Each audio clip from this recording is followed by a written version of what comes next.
Do you have a passion and a heart to serve other people, but you're absolutely broke? I want to hit you today with 10 different ways that you can serve people that are around you and in your life without having to spend a single penny to do it. Stay tuned till the end, and I'm going to give you a bonus tip of how to actually make tip number 10 work the best possible. First of all, offer your time.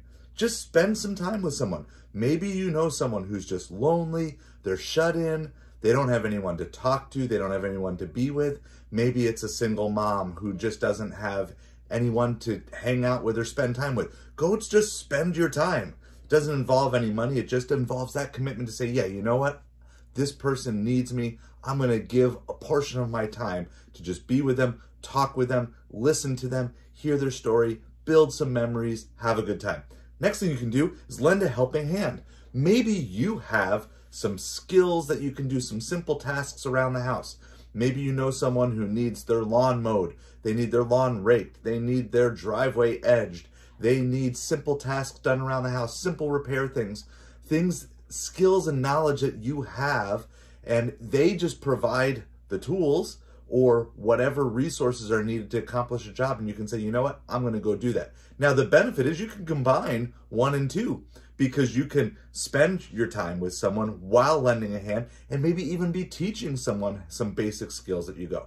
Now this goes into number 3 is offering skills and knowledge to teach, okay? So this is kind of combining 1, 2, and 3 all together here. So maybe you know someone who doesn't know how to fill out a job application, but you're an expert in that area. You just take them by the wing. And if you're offering a service for free to someone who really appreciates it, that couldn't afford to pay for that service, that would be an awesome thing to do. Maybe you have basic computer skills and you want to teach someone who doesn't know how, even the basics of how to do an email or how to go on websites. Maybe you can go help with that.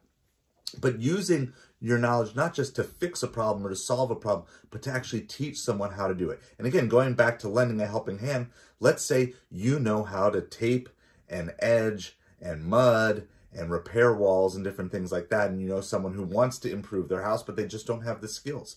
Giving someone a one-on-one hand, doing it with them, teaching them how to do that, and helping them learn those skills so that way they can grow in that. Number 4, be a listening ear and a support. Okay, maybe it's not someone that you can actually go to, but maybe it's just a friend who you know is struggling and they live far away from you. Can you just give them 20 minutes or a half an hour of your time on the phone? Just listen, be a support, be a prayer warrior for them, but just be someone who will be with them and just say, yeah, you know what? I understand. I want to hear you. I want to help you if there's a way, but right now I just want to listen. I want to be there for you. I want to be someone who's not running away while you're in crisis. I want to be someone who is running to you. And sometimes people just need to know that they're being heard by someone, and you have that chance to be that support or be that listening ear. Okay, another thing that you can do, and as a parent of kids, I have appreciated times and opportunities that people have provided this for me, offer free babysitting. If you have the skill set to do that, and if you really believe in the value of marriages and healthy families and strong marriages and all of that, one of the best ways to do that is to give moms and dads a night away from home. And if a lot of times I think that couples don't feel like they can really afford to do that because the cost of a babysitter on top of the cost of going out to do whatever they're doing, it becomes prohibitive. If you instead could say, hey, you know what? Can I just watch your kids? Can I watch your kids for 3 hours so you guys can have a date night? And here's a bonus. If you have kids, you can even consider doing a babysitting exchange where you'll watch their kids for 1 date night and then they'll watch your kids for 1 date night. And then both of you get that opportunity to have that night out, either as a couple or if you're a single parent, just to have a night off to yourself, whatever that may end up being, you have that freedom to do that. And so free babysitting is a huge thing, especially for younger couples who maybe don't have the financial ability to really be paying for date nights on a consistent basis. Before we reveal the rest of the suggestions that we have, make sure you hit that like and subscribe button.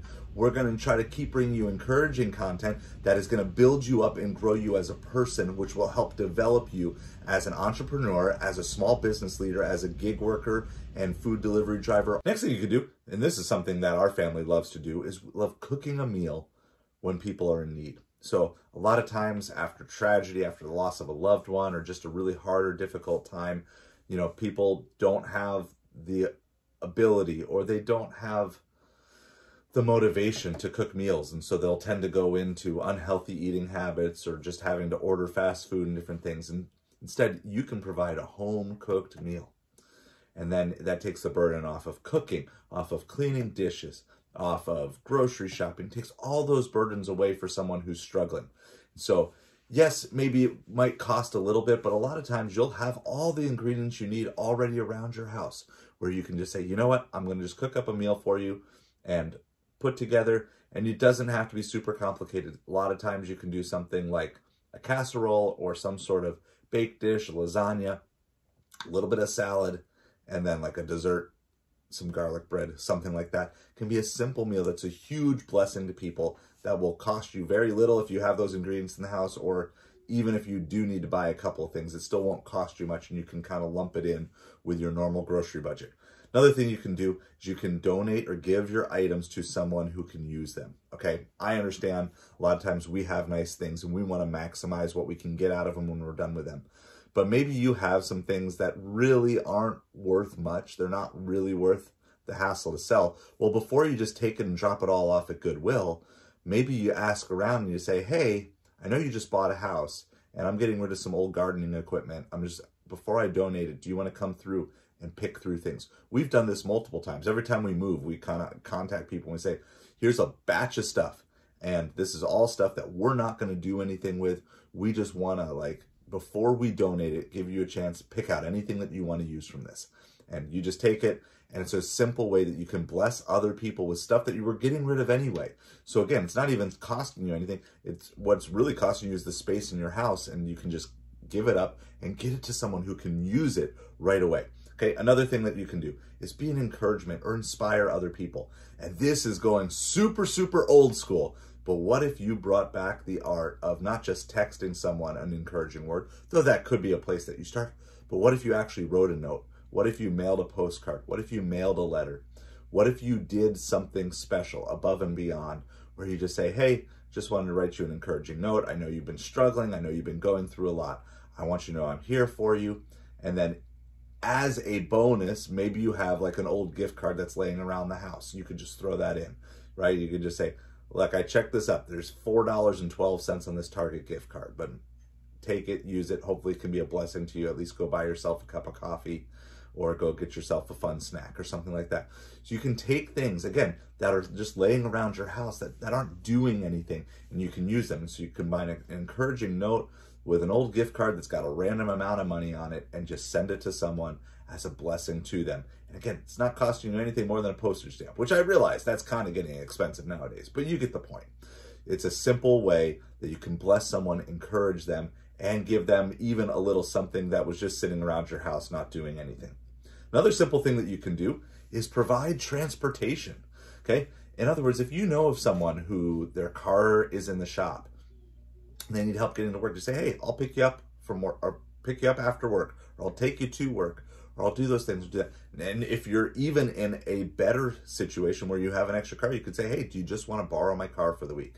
There was a time when I was younger and my car was in the shop and I only had the one car, that someone just said, hey, do you just want to borrow my car till yours is fixed? And it was such a blessing to have a car. Even though I was nervous driving someone else's car, it was such a blessing to have that for those couple days the car was in the shop, that I was able to still function as normal while my car was getting fixed. And so I know I've received that blessing. I've also received the blessing of getting rides to things, you know, in certain situations. So just be aware. If someone is having car issues or car difficulties, or maybe they don't have access to a car, but then you know there's a way that you can help them, that would be one other thing to do with that. And lastly is this, and this is one of the things that I know is really helpful to people who are in situations of grief and mourning and loss, which is helping with errands. Okay, when people are just overwhelmed with grief or overwhelmed with just a traumatic situation, a lot of times things get forgotten very quickly, and bills that need to be paid get forgotten, and grocery shopping doesn't happen. Now, I want to give you one bonus tip about this, which is this. I want to tell you, don't just say, hey, if you need anything, let me know, because that puts an extra burden on that person who's suffering to be like, oh my goodness, now I got to reach out, and now I'm going to feel bad if I don't have something. Here's a different way that you can phrase it. You can say, hey, I'm headed to the post office this afternoon. Do you have any mail that you want me to pick up and take with me? Right? So now you're giving them kind of a concrete thing. Or, hey, I'm at the grocery store. Can you shoot me a list of 5 to 10 things you need, and I'll pick them up for you and bring them to you? See, the difference is now you're not making a burden on them where they have to reach out and contact you, if they need something, and then maybe you're not available that moment, you need things and it doesn't work. You just say, this is what I'm doing right now. I'm offering to help you in this moment. If it works, great. If not, no big deal. And you can just kind of repeat that for whatever sort of tasks that you might have. Like, my buddy and I are headed to the gas station. Can we take your car and fill it up really quick so that way you got a full tank of gas the next time you're ready to go? By providing those hands-on practical tips. So there are a bunch of different ways that you can do it. Now, I realize some of those things might technically involve spending money, but the heart behind it is these are really, really simple things that you can do. And if you can't afford to pay for someone else's groceries, then don't offer that. But if you're going to the post office anyway, you can certainly pick up somebody's mail and drop it off. So you, of course, can find ways to spend money to enhance any of these 10 things that we just talked about. But I think there are opportunities in each and every one of those to lend a helping hand.